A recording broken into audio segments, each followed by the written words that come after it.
Assalamualaikum warahmatullahi wabarakatuh. Hai semuanya. Jadi sekarang kita akan belajar tentang perkembangan ekonomi Indonesia pada masa demokrasi liberal. Namun sebelum itu kita akan membahas sedikit masalah ekonomi Indonesia pada awal kemerdekaan.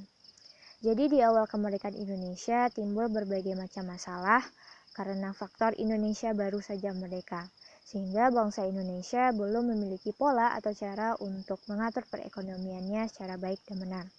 Oleh karena itu, timbul berbagai macam masalah, di antaranya seperti hiperinflasi, kekosongan kas negara, dan juga blokade ekonomi Belanda. Sebenarnya, ketiga permasalahan ekonomi tersebut saling berkaitan satu sama lain. Hiperinflasi terjadi karena beredarnya mata uang Jepang di masyarakat yang jumlahnya tidak dapat dikendalikan. Sementara ketersediaan barang-barang yang dibutuhkan oleh masyarakat Indonesia pada saat itu sangat minim atau bisa dikatakan langka di beberapa daerah.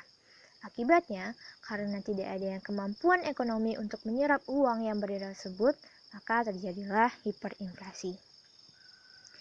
Kelangkaan barang-barang yang dibutuhkan oleh masyarakat Indonesia pada saat itu disebabkan karena adanya blokade yang dilakukan oleh Belanda. Pada saat itu, Belanda menutup semua akses keluar masuk barang-barang, baik itu barang ekspor maupun barang impor, sehingga masyarakat kesusahan untuk mendapatkan barang-barang yang mereka inginkan. Blokade ekonomi Belanda juga berkaitan dengan terjadinya kekosongan kas negara.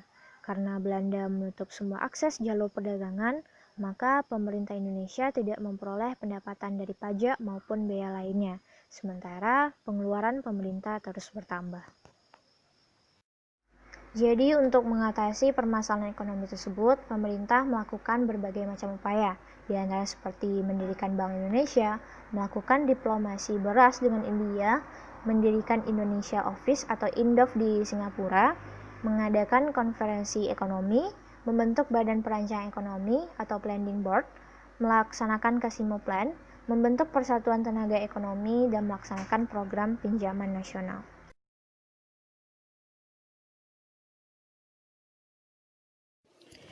Baiklah, sekarang kita masuk pada pemikiran ekonomi nasional pada masa demokrasi liberal. Jadi, menurut Sumitro Jojo Hadikusumo, pembangunan ekonomi pada masa demokrasi liberal masih menemui berbagai hambatan. Kondisi tersebut disebabkan karena sistem ekonomi kolonial masih mengakar kuat di Indonesia. Hal ini membawa dampak terhadap perekonomian Indonesia yang mulai didominasi oleh perusahaan asing dan ditopang oleh kelompok etnis Cina sebagai penggerak perekonomian Indonesia. Menghadapi hal tersebut, Sumitro Jojo Hadikusumo menitik beratkan ekonomi nasional dengan memperkuat sistem perdagangan. Selanjutnya, kita akan membahas apa saja faktor-faktor yang menyebabkan tersendatnya ekonomi Indonesia pada masa liberal. Yang pertama adalah bangsa Indonesia harus menanggung beban dan keuangan seperti yang telah ditetapkan dalam KMB, yaitu sebanyak 1,5 triliun untuk utang luar negeri dan 2,8 triliun untuk utang dalam negeri. Yang kedua adalah kita juga harus menanggung beban defisit sebanyak 5,1 miliar. Yang ketiga adalah pada waktu itu bangsa Indonesia harus mengandalkan ekspor pertanian saja, sehingga apabila terjadi penurunan permintaan, maka pendapatan bangsa Indonesia akan menurun sangat drastis. Yang keempat yaitu karena politik keuangan yang tidak dirancang oleh bangsa Indonesia sendiri, melainkan dirancang oleh Belanda.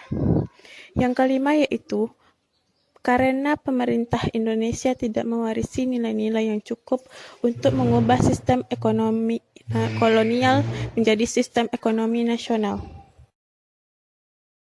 Yang keenam adalah karena bangsa Indonesia tidak memiliki pengalaman yang cukup untuk menata perekonomiannya. Yang selanjutnya, karena kondisi keamanan dalam negeri yang tidak aman, seperti terjadinya berbagai macam pemberontakan sehingga pengeluaran keamanan dan militer menjadi meningkat. Selanjutnya, karena tidak stabilnya kondisi politik yang ada di Indonesia. Hal ini juga berkaitan dengan poin nomor 7. Jadi, karena banyaknya pemberontakan di berbagai daerah yang menyebabkan kondisi politik menjadi tidak stabil, serta pengeluaran pemerintah terus saja bertambah. Selanjutnya, karena kabinet kerja yang selalu berganti-ganti, yang menyebabkan program-program kabinet yang telah direncanakan tidak dapat dilaksanakan, sementara program baru mulai dirancang. Yang terakhir, karena angka pertumbuhan penduduk yang besar. Jadi, secara garis besar permasalahan ekonomi pada masa liberal dikelompokkan menjadi dua, yaitu permasalahan jangka pendek dan permasalahan jangka panjang. Untuk permasalahan ekonomi jangka pendek yaitu, pemerintah harus mengurangi jumlah uang yang beredar dan mengatasi kenaikan biaya hidup. Sementara, permasalahan jangka panjangnya adalah pertambahan penduduk yang tidak terkendali dan tingkat kesejahteraan penduduk yang rendah. Baiklah, sekarang kita masuk kepada upaya pemerintah mengatasi permasalahan ekonomi pada masa demokrasi liberal. Yang pertama, ada yang namanya gerakan benteng. Jadi, sistem gerakan benteng ini bertujuan untuk mengubah struktur ekonomi kolonial menjadi struktur ekonomi nasional. Program ini dicetuskan oleh Dr. Sumitro Jojohadikusumo, seorang ahli ekonomi Indonesia yang dituangkan dalam program kerja Kabinet Natsir.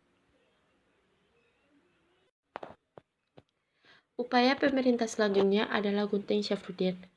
Program ini dicetuskan oleh Syafruddin Prawira Negara yang merupakan Menteri Keuangan dalam Kabinet Hatta II.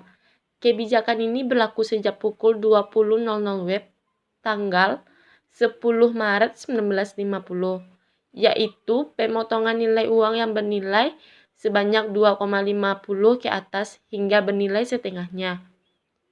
Uang kertas bagian kiri merupakan alat pembayaran yang sah dengan nilai separuh dari nilai yang tertera sementara.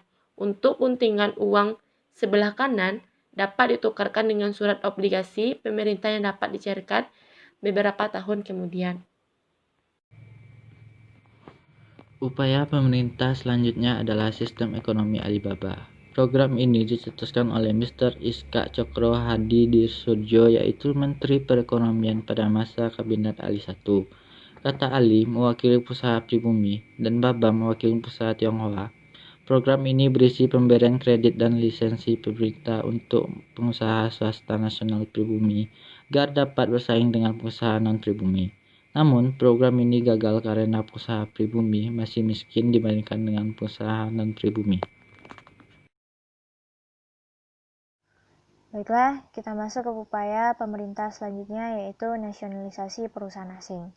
Jadi, nasionalisasi ini berupa tindakan pencabutan hak milik Belanda atau bangsa asing yang kemudian diambil alih atau ditetapkan statusnya sebagai milik pemerintah Indonesia.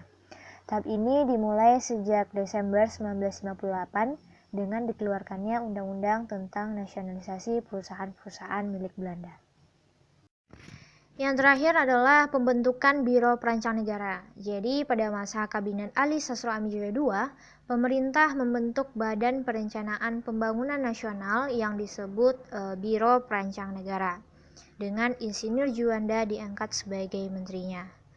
Pada bulan Mei 1956, Biro ini berhasil menyusun Rencana Pembangunan 5 tahun atau RPLT yang rencananya akan dilaksanakan antara tahun 1956 sampai 1961. Namun sayangnya, RPLT ini tidak berjalan dengan baik karena adanya depresi ekonomi Amerika Serikat dan Eropa Barat pada tahun 1957 yang mengakibatkan di awal tahun 1958 ekspor dan pendapatan negara menjadi merosot. Yang kedua, karena perjuangan pembebasan Irian Barat dengan melakukan nasionalisasi perusahaan-perusahaan Belanda di Indonesia yang ternyata menimbulkan gejolak ekonomi. Yang terakhir, karena adanya ketegangan antara pemerintah pusat dan daerah yang melaksanakan kebijakannya masing-masing.